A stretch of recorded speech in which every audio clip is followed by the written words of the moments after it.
સ્થળે તમામ પોલીસ હાજર છે। અત્યારે હાલ માહોલ જે કહેવાય છે જબરજસ્ત ગરમ થયો છે। આપ જોઈ રહ્યા છો લાઈવ દ્રશ્યો જે અમદાવાદ શહેર ખાતે અત્યારે હાલ એવા છે। દિલ્હી દરવાજા તમામ મિત્રો હાજર છે। અત્યારે બતાવીશું જે માહોલ અત્યારે ગરમ થયો છે। આ દ્રશ્ય છે અમદાવાદના દિલ્હી દરવાજા પાસેના। ગઈકાલે મોડી રાત્રે બે જૂથ આમને સામને આવી ગયા હતા અને પછી આ દ્રશ્ય સર્જાયા હતા। પોલીસનો કાફલો મોડી રાત્રે ત્યાં દોડી આવ્યો અને પછી જે ઘટના બની એ સામાન્ય નહોતી, કારણ કે આવા દ્રશ્ય જોઈએ એટલે આપણને સૌથી પહેલાં એ લાઈન આવે કે ગૃહ રાજ્યમંત્રી હર્ષ સંઘવી એવું કહેતા હતા કે કાયદામાં રહેશો તો ફાયદામાં રહેશો, પણ એ કયો કાયદો અને વ્યવસ્થા કે જ્યારે કોઈને કાયદા અને વ્યવસ્થાનો ડર જ ના લાગે। બહુ જ બધી વાર એવું થતું હોય છે કે કોઈ ધાર્મિક પ્રસંગો આવતા હોય કે પછી કોઈ દિવસ એવો હોય કે બે સમુદાય આમને સામને આવી જતા હોય છે અને અમદાવાદમાં છેલ્લા કેટલાય સમયથી એ ખૂબ શાંતિનો માહોલ છે। એ માહોલ કોણ દોરવાનો પ્રયાસ કરે છે એ મોટો સવાલ નથી થતો। દિલ્હી દરવાજા પાસે ગૌરક્ષકોએ આ હોબાળો કર્યો। હોબાળાનું કારણ એ હતું કે ત્યાંથી જીવતા પશુઓનું વાહન આખું એક મળી આવ્યું અને પછી બે સમુદાય આમને સામને આવી ગયા। સામેના પક્ષે મુસ્લિમ સમુદાયનું એવું કહેવું છે કે એ પરમિશન સાથેની ગાડી હતી, બીજા પક્ષે ગૌરક્ષકોએ હોબાળો કર્યો, જ્યારે મોટી સંખ્યામાં બે ટોળા ભેગા થઈ ગયા અને આમને સામને આવ્યા। જ્યારે બંને ટોળા આમને સામને આવી ગયા એટલે સ્થાનિક પોલીસ પણ ત્યાં હાજર થઈ ગયા। પોલીસે કહ્યું કે બંને ટોળાને શાંતિથી સમજાવવામાં આવ્યું છે। એ ભીડનો હિસ્સો બનતા અનેક લોકોને ખબર નહીં હોય કે એ કેમ ભીડનો હિસ્સો બન્યા છે, છતાં ત્યાં માહોલ તેવો ગરમાગરમીનો થઈ ગયો હતો। મોડી રાત્રે જ્યારે આ ઘટના બની ત્યારે પોલીસનો કાફલો ત્યાં હાજર અને પછી ત્યાંના લોકો, સ્થાનિક લોકો સાથે પણ ઘણા બધા પત્રકારોએ વાત કરી તો ત્યાંના લોકોનું એવું કહેવું હતું કે જે કાયદા અને વ્યવસ્થાની આપણે વાત કરીએ છીએ એ દર થોડા દિવસે કાયદા અને વ્યવસ્થાની સ્થિતિ આ હોય છે।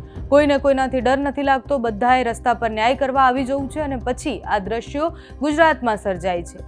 રામનવમી હોય કે પછી કોઈ બીજી યાત્રાઓ નીકળતી હોય ત્યારે પણ બે સમુદાય આમને સામને આવી ગયા છે, પથ્થરમારા થયા છે। આવી ઘટનાઓ બનતી હોય છે અને મોટા ભાગે એ ઘટનાઓ સમાચારમાં હેડલાઇન તરીકે આવતી હોય છે, પણ એ હેડલાઇન બનતા પહેલાં એ વિચારવું પડશે કે એવું કેમ થઈ રહ્યું છે। ઘણા બધા લોકો એવા છે, હજુ અનેક લોકો ગુજરાતમાં એવા વસે છે કે જે બહુ જ શાંતિથી અને પ્રેમથી વર્ષોથી એકબીજા સાથે રહે છે અને છતાં આવા કોઈ છમકલા થતા નથી, પણ આપણે એ ભીડનો હિસ્સો બની જઈએ છીએ અને પછી એ છમકલા થતા હોય છે। ગઈકાલે મોડી રાત્રે ત્યાં શું થયું, પહેલાં ત્યાંથી આવેલા દ્રશ્ય અને સાથે પોલીસ શું કહી રહ્યા છે તે સાંભળો। આજે રાત્રેના સમયે માધુપુરા પોલીસ સ્ટેશનને મેસેજ મળતા કે ટોળા ભેગા થયા છે દિલ્હી દરવાજા પાસે। પોલીસ અહીંયા તાત્કાલિક પહોંચી ગઈ અને પોલીસ દ્વારા જે છે ટોળાને શાંતિથી સમજાવીને કરવામાં આવ્યા છે। અહીંયા અત્યારે શાંતિ છે, કોઈ પણ બનાવ બનેલ નથી અને પોલીસ દ્વારા આગળની કાર્યવાહી કરવામાં આવી રહી છે। શા માટે ટોળા ભેગી થયા હતા? એ અત્યારે જે ટોળા ભેગા થયા છે એને પોલીસ દ્વારા શાંતિથી સમજાવીને રવાના થયા છે।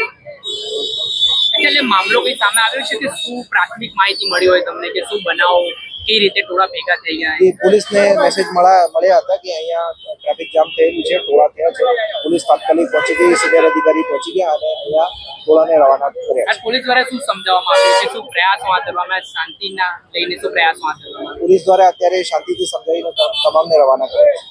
કાયદા અને વ્યવસ્થાની અનેકવાર વાતો કર્યા પછી પણ જ્યારે આપણને એવી ખબર પડે, રસ્તા પર જઈએ અને જ્યારે કોઈ દાદાગીરી કે ગુંડાગર્દી કરતું હોય ત્યારે એને એવો બિલકુલ ડર ન હોય કે એની સાથે પોલીસ શું કરશે, કે એને બિલકુલ એવો ડર ન હોય કે આગળ એની સાથે શું થશે। આપણે એવા પણ દ્રશ્ય જોયા છે કે ગુંડા તત્વો પોલીસને મારવા માટે દોડ્યા હોય કે પછી એમને હથિયાર બતાવ્યા હોય। એટલે કાયદા અને વ્યવસ્થાની વાત કરતાં પહેલાં આપણે સુધારવું પડશે આપણા માનસને, આપણે સુધારવું પડશે આપણા નાગરિકપણાના જે તત્વ છે એને, કારણ કે કાયદો અને વ્યવસ્થા આપણને ત્યારે જ આવશે જ્યારે આપણે એક સારા નાગરિક બની શકીશું।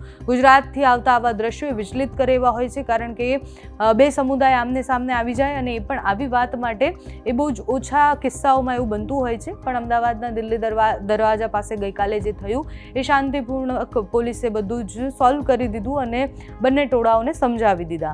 એટલે તમારું આ વિષય પર શું માનવું છે, કારણ કે ગુજરાતમાં રહેતા દરેક નાગરિકને ખબર છે કે ગુજરાતમાં કેટલા વર્ષોથી બધા જ લોકો, બધા જ સમુદાય પ્રયાસ કરી રહ્યા છે કે આપણે શાંતિ જાળવી રાખીએ। એ બધાની વચ્ચે આ શાંતિ દોડવાનો પ્રયાસ કોણ કરે છે એ પણ વિચારવાનું રહ્યું। તમારું આ મામલે શું માનવું છે અમને કમેન્ટ્સમાં જણાવજો। અત્યારે આ વિડીયોમાં બસ એટલું જ। જો તમે અમને યુટ્યુબ પર જોઈ રહ્યા હોય તો સબસ્ક્રાઇબ કરજો, ફેસબુક પર જોઈ રહ્યા હોય તો ફોલો કરજો, અમારા વિડીયોને લાઇક અને શેર કરજો।